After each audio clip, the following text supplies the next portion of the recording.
Tea అనగానే అందరూ morning లేచిన వెంటనే టీ అనేది తీసుకుంటూ ఉంటారు. ఆల్మోస్ట్ ఎవ్రీబడి అంటే ప్రతి ఒక్కళ్ళు టీ అనేది కన్జ్యూమ్ చేస్తుంటారు. దాని హెల్త్ బెనిఫిట్స్ అయితే ఆల్మోస్ట్ చాలా మందికి తెలిసినవే.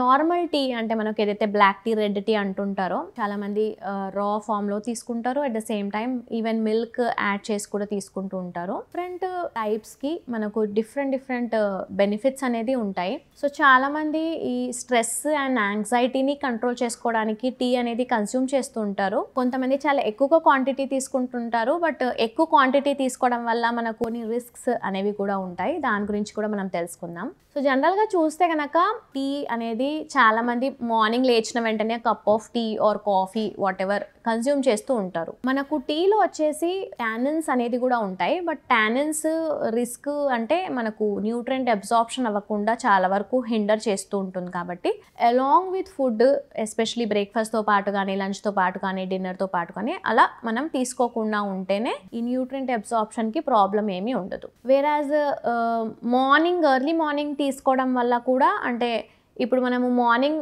వేకప్ టైం నుంచి 2 hours తర్వాతనే మనము టీ ఆర్ కాఫీ కన్సంప్షన్ చేయాల్సి ఉంటుంది. ఎస్పెషలీ కాఫీ విషయానికి వస్తే. సో టీ కూడా ఈవెన్ అంతే అండి.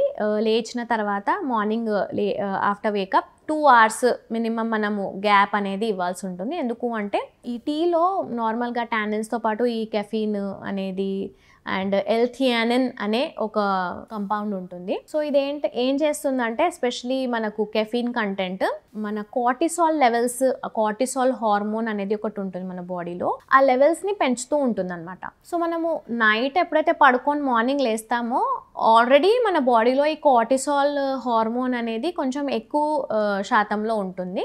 After nights sleep cortisol automatically increase అవుతుంది. కాబట్టి లేచిన వెంటనే మనము ఎప్పుడు కూడా టీని కానీ కాఫీని కానీ కన్స్యూమ్ చేయకూడదు.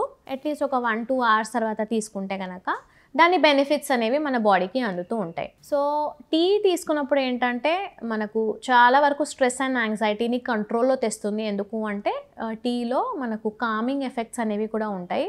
ఎస్పెషలీ హర్బల్ టీస్ మనం కనుక తీసుకుంటే ఫర్ ఎగ్జాంపుల్ క్యామోమైల్ టీ అని అంటుంటారు. క్యామోమైల్ ఫ్లవర్తో ఇది తయారు చేస్తారు. ఈవెన్ లావెండర్ ఫ్లవర్తో కూడా లావెండర్ టీ తయారు చేస్తుంటారు. So lavender tea and chamomile tea ఏంటంటే మన ఓవరాల్గా కామింగ్ ఎఫెక్ట్ని మన బ్లడ్లో రిలీజ్ చేస్తుంది. దానివల్ల ఏమవుతుందంటే యాంగ్జైటీ ఉన్న వాళ్ళకి అండ్ స్ట్రెస్లో ఉన్నవాళ్ళు చాలా కామ్ డౌన్ అయిపోతూ ఉంటారు. ఈవెన్ ఈ క్యామోమైల్ టీ ఏంటంటే మనకు స్లీప్ని కూడా ఇండ్యూస్ చేస్తుంది.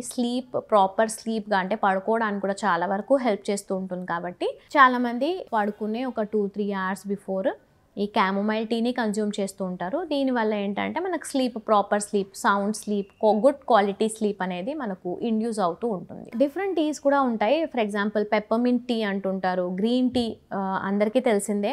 గ్రీన్ టీ ఏంటంటే మనకు అందులో యాంటీ ఆక్సిడెంట్ ప్రాపర్టీస్ కూడా చాలా ఎక్కువగా ఉంటాయి. కాబట్టి ఎస్పెషలీ క్యాన్సర్ కానివ్వండి, ఇన్ఫ్లమేటరీ డిసీజెస్ కానివ్వండి, యాంటీ ఆక్సిడెంట్స్ ఇలాంటి డిసీజ్ కండిషన్స్లో చాలా వరకు బెనిఫిట్స్ని ఇస్తుంటాయి. కాబట్టి ఈవెన్ డిసీజ్ కండిషన్ ఉన్న వాళ్ళు కూడా అండర్ ప్రాపర్ సూపర్విజన్ కనుక తీసుకుంటే చాలా వరకు మనకు హెల్త్ బెనిఫిట్స్ కనిపిస్తూ ఉంటాయి. వెయిట్ లాస్ చేయాలనుకున్న వాళ్ళు కూడా చాలామంది గ్రీన్ టీ తీసుకుంటూ ఉంటారు. ఎందుకంటే జనరల్గా ఏ టీ అయినా ఎస్పెషలీ గ్రీన్ టీ విషయానికి వస్తే కఫీన్ కంటెంట్ కూడా ఉంటుంది. కాబట్టి మన ఓవరాల్ మెటబాలిజంని చాలా వరకు బూస్ట్ చేస్తూ ఉంటుంది. సో మెటబాలిజం ఎప్పుడైతే బూస్ట్ అవుతుందో అప్పుడు వెయిట్ లాస్ అవ్వడానికి చాలా హెల్ప్ అవుతూ ఉంటుంది. బట్ ఓన్లీ గ్రీన్ టీ తీసుకోవడం వల్ల వెయిట్ లాస్ అవ్వదండి. అలాంగ్ విత్ గ్రీన్ టీ మనం డిఫరెంట్ ఏవైతే అన్నీ పాటించాలో అవన్నీ పాటించాల్సి వస్తుంది. ఈవెన్ వెయిట్ లాస్ అవసరం లేని వాళ్ళు కూడా గ్రీన్ టీ తీసుకోవచ్చు. చాలామందికి డౌట్ ఉంటుంది, నార్మల్ ఇండివిజువల్స్ గ్రీన్ టీ తీసుకోవచ్చా లేదా, అది వెయిట్ని తగ్గిస్తుంది కాబట్టి ఆ డౌట్ కూడా ఉంటుంది.